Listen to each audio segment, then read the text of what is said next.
En milliers de têtes, une foule surexcitée. La loi du nombre en expression sur le quartier éleveur à Yaoundé, pris dans les taux de la colère populaire. Même si la police là, il ne bouge pas.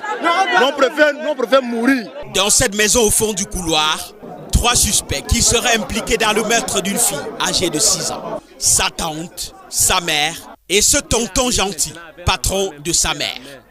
La tête sans le reste du corps de la petite Julienne est ici découverte la veille dans un bac à ordures, non loin de là. On tranche la tête sans gorge. Évolution 12 heures après. Le quartier, en pleine nuit de lundi, tombe en ébullition.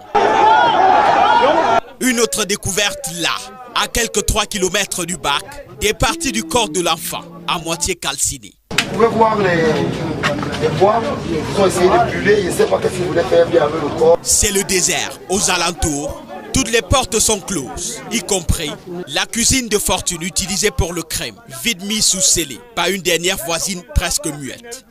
Jusque-là, les têtes bouillonnent d'interrogation, puis un coup de curiosité qui ouvre la vraie piste. Ce voisin, qui regardant la tête découverte en photo, reconnaît le visage de la fillette, qui serait sa voisine. Il accourt alors vers sa mère avec d'autres proches. On lui demande que votre fille est où? Elle dit, premièrement, que sa fille est à Douala. On dit, ok, si votre fille est à Douala, nous, on va voyager et on va aller à Douala maintenant. C'est pas un problème de transport, on va aller à Douala maintenant. Elle dit que c'est sans problème. Mais si vous voulez, je l'appelle. Ça veut dire, j'appelle celle avec qui elle est, c'est ma petite sœur, vous causez avec elle. Nous, on lui dit qu'on préfère l'appel vidéo. Elle dit, ok, sans problème. On lance juste l'appel et elle cause avec une dame qui est en Kouaban.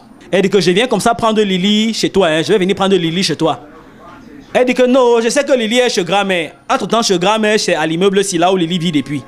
Quand on a commencé à poser les questions à la dame au départ, on s'est rendu compte qu'il y avait quelque chose de louche parce qu'elle bégayait. Course folle pour alerter la police. Le malheur de la fillette serait-il venu de sa propre mère? Elle avoue qu'elle voulait aller en Europe et que quelqu'un lui a proposé de vendre sa fille. À notre micro, l'accusée nie les faits, rejetant tout en blanc sur sa cadette que voici, à qui elle aurait remis l'enfant dimanche à 18h. Parce que c'est elle que j'ai remis l'enfant à 18h. C'est parce que vous avez remis l'enfant à main propre? À main propre. Faux, retorque sa petite sœur. Elles ne se sont jamais vues ce dimanche-là.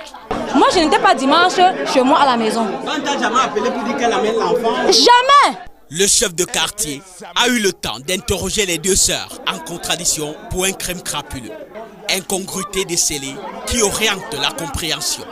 Elle a dit au patron que je vais aller en Beng. Explorons l'idée de l'immigration qui habite la jeune mère de 27 ans.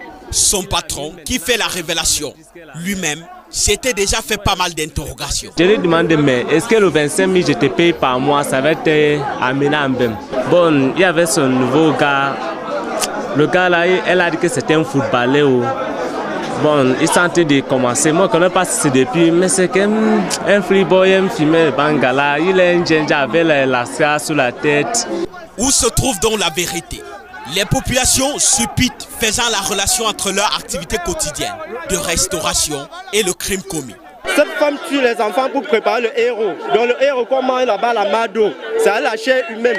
Confinés là par sécurité, les 3 suspects sont réclamés par la justice populaire.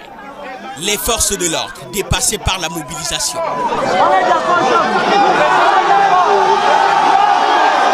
Quand l'extirpation est engagée, c'est la débandade. Coup de force, jet de pierre des populations et gaz lacrymogène des forces de l'ordre dans une guerre chargée. Les innocents sont en sauve qui peut.